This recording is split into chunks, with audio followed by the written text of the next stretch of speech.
Hello everyone, आई मनीषा सिंह। हम बात कर रहे थे स्टेट वीमेन पॉलिसी की, स्टेट वीमेन पॉलिसी 2014, जिनके कुछ बिंदुओं पे हम चर्चा कर चुके थे। तो किस प्रकार से स्टेट गवर्नमेंट ने फीमेल को समानता का अधिकार देने के लिए, उनको सशक्त बनाने के लिए और लिंग भेद को समाप्त करने के लिए महिला नीति 2014 को मंजूरी दे दी। 3 पॉइंट पे हम बात कर चुके हैं। नेक्स्ट पॉइंट है आपका महिलाओं के स्वास्थ्य व पोषण स्तर में गुणात्मक सुधार करना। महिलाएं कहीं ना कहीं अपने स्वास्थ्य को लेकर बिल्कुल भी रिस्पॉन्सिबल नहीं होती हैं और कहीं ना कहीं फैमिली भी नहीं होती। उसमें बहुत कम एज में ही कैल्शियम की कमी होना या कई तरीके की दिक्कतों का सामना करना, तो ये सारी चीज़ें फीमेल्स में देखी जाती हैं। इस पॉलिसी के अंतर्गत कहा गया है कि उनके हेल्थ की देखभाल के साथ साथ उनको न्यूट्रिशन फूड वगैरह दिया जाए। इसके लिए क्वालिटी चेंजेस की ज़रूरत होगी, क्वालिटी रिफॉर्म्स किए जाएंगे। नेक्स्ट पॉइंट, महिलाओं का क्षमता संवर्धन कर रोजगारोन्मुखी विकल्पों की उपलब्धता सुनिश्चित करना।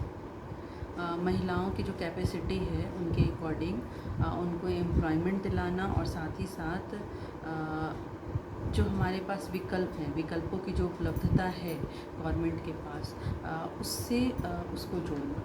हमारे पास है उपलब्धता कि हम कोई टेक्निकल कोर्स उसे करवा सकते हैं। गवर्नमेंट की तरफ से आपका स्किल्स डेवलपमेंट प्रोग्राम चल रहे हैं, तो कई तरीके के रोजगारोन्मुखी हैं, एम्प्लॉयमेंट्स हैं जिसमें गवर्नमेंट कर सकती है काम और वो करेगी। ऐसी प्रोविज़न रखी है उन्होंने अपने मेन पॉइंट्स में। नेक्स्ट है किशोरियों का सर्वांगीण विकास करना। किशोरावस्था में बच्चे एक तनाव के तले दबे रहते हैं।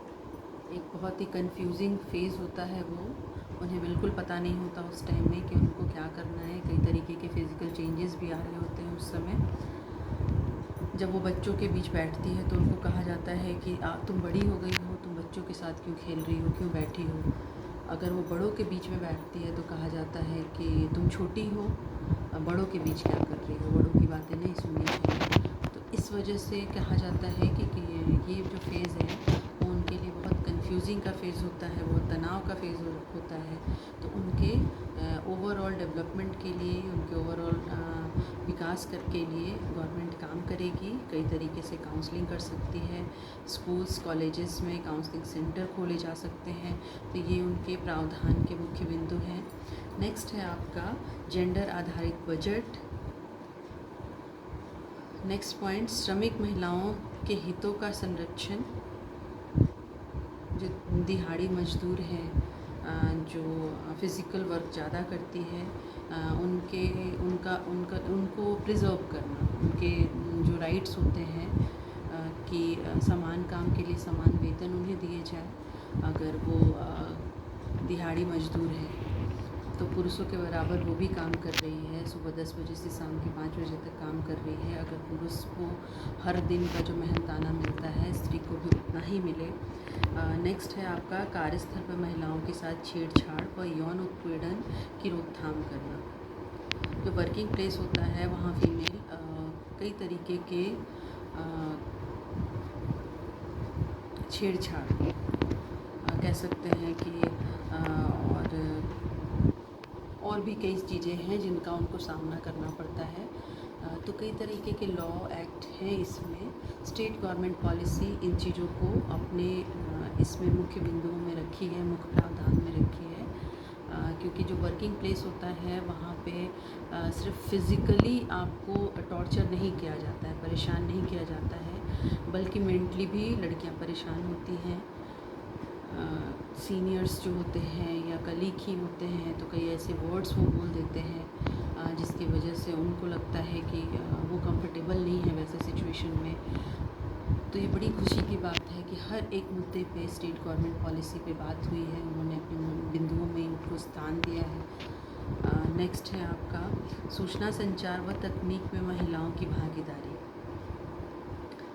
हर तरीके के रोजगार में महिलाएं सक्षम हैं, तो वही बात इस बिंदु में कही गई है कि सूचना संचार और टेक्निकल जितने भी चीज़ें हैं फीमेल्स उसमें पार्टिसिपेट कर सकती हैं, उनकी भागीदारी सुनिश्चित हो। नेक्स्ट है आपका राजनीतिक क्षेत्र में महिलाओं की भागीदारी सुनिश्चित करना। राजनीतिक क्षेत्र में बढ़ चढ़ कर महिलाएँ आगे बढ़ रही हैं और कार्यरत हैं, सफल हैं, आगे बढ़ के जुझारू रूप से काम कर रही हैं।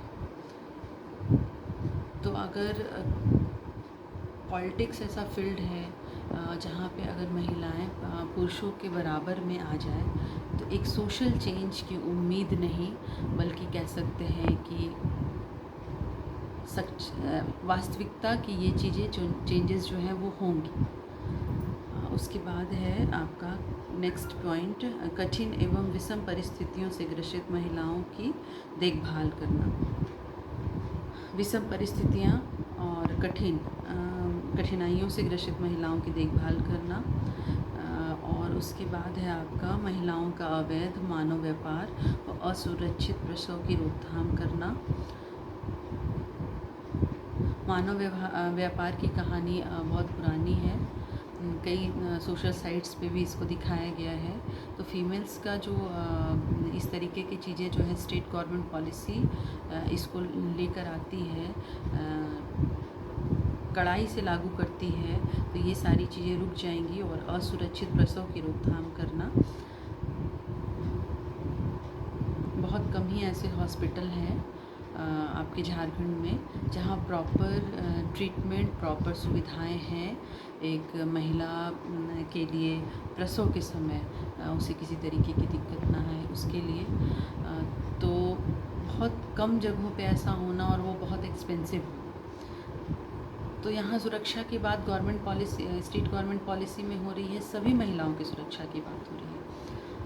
तो एक असुरक्षित प्रसव जिसमें महिला की जान चली जाती है, फैमिली प्रेशर कि उसको अगर दोनों क्रिटिकल कंडीशन में है, बच्चा और माँ दोनों, तो फैमिली प्रेशर में कि बच्चे को बचाइए। तो इस तरीके की चीज़ें नहीं, अगर स्टेट विमेन पॉलिसी नाम से ही जाहिर है कि विमेन के लिए बनाया गया पॉलिसी, तो ऐसे टाइम में एक फ़ीमेल्स ज़रूरी सुविधाओं के अभाव में दम ना तोड़े, तो इसके लिए ये बिंदु मुख्य रूप से रखा गया है। तो स्टेट विमेंस पॉलिसी 2014 के मुख्य बिंदु ये हैं। आपका जेंडर इश्यूज़ पे आधारित ये पॉइंट ये टॉपिक आपको पढ़ना था। तो इसके सारे मुख्य बिंदु जो है वो जेंडर इश्यूज़ पे ही आधारित हैं, बेस्ड है। तो इस तरीके से इस नीति के तहत लिंग अनुपात कम होगा, भ्रूण हत्या रुकेगी और घरेलू हिंसा रुकेगा, महिलाएं कुपोषण और शोषण का शिकार नहीं बनेंगी, साथ ही साथ महिलाओं को राजनीतिक क्षेत्र में भागीदारी भी मिलेगी। तो वास्तविकता तो यह है कि इस देश को चलाने वाली, एक सभ्यता को चलाने वाली, एक परिवार को चलाने वाली एक स्त्री ही है। कई पॉलिसी प्रोविज़न हैं इस पे। स्टेट विमेन पॉलिसी के आ जाने से कहीं ना कहीं इसमें सार्थकता बढ़ेगी, काम होगा और महिलाएं आगे आएंगी। Thank you.